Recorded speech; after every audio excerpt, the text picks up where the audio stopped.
Chapter 8. The Storm. In July and August, Wallace and the king sailed the Mediterranean. They met Prime Minister Metaxas in Greece, Kemal Ataturk in Turkey, and King Boris in Bulgaria. But that summer is famous for Edward's clothes. On the journey from Athens to Istanbul, the king took off his shirt to get brown in the sun.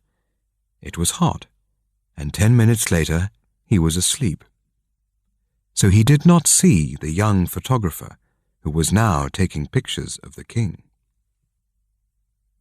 When Edward returned from the Mediterranean, there was a letter waiting for him. It was from Mr. Albert Thompson of Birmingham, who wrote, "I saw a picture of you in the newspaper this morning, and I felt very angry. I have never seen a king dressed as badly as you were.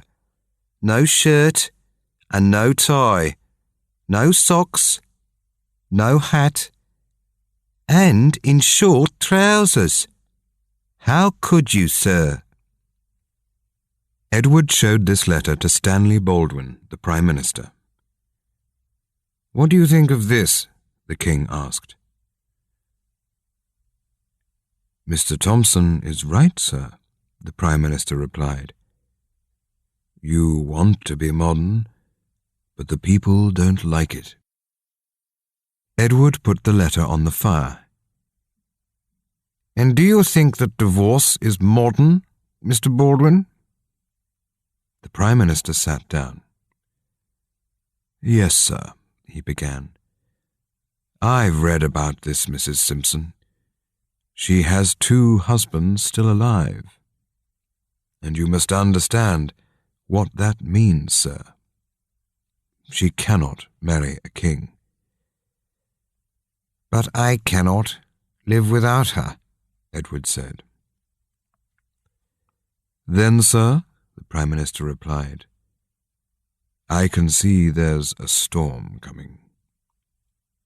I have talked to your family and to Archbishop Lang, and we will not have this woman as our queen."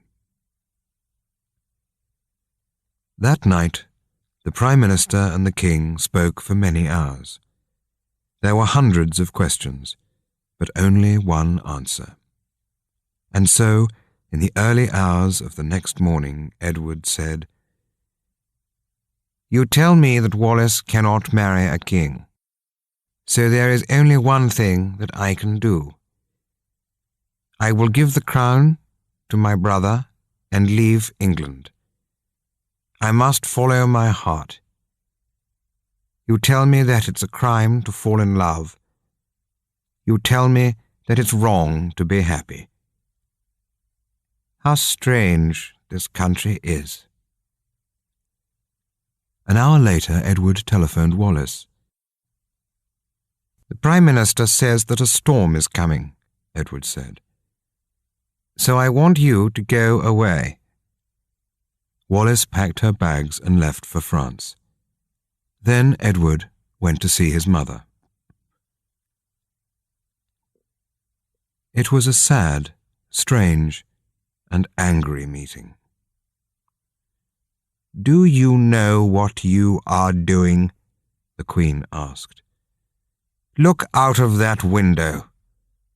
Outside this palace, there are 400 million people who call you king. They need you. And you will leave all this for Mrs. Simpson?" "Yes, Mother, I will. I'm in love." "Love?" Queen Mary shouted. "You're a king. You must love your country first." "But I'm also a man," Edward said softly. "And there's nothing that I can do." That afternoon the king telephoned Winston Churchill, one of his closest friends. "I have some sad news," Edward began. "Last night, Mr. Baldwin came to see me. I have decided to go away next week." "Do you mean on holiday, sir?" "No, Winston. I'm leaving England. I'm never coming back. George will be king." "But that's not right, sir. You're a free man. You must stand and fight." "No," the king said. "I have seen war, and it's a terrible thing. I don't want to fight again."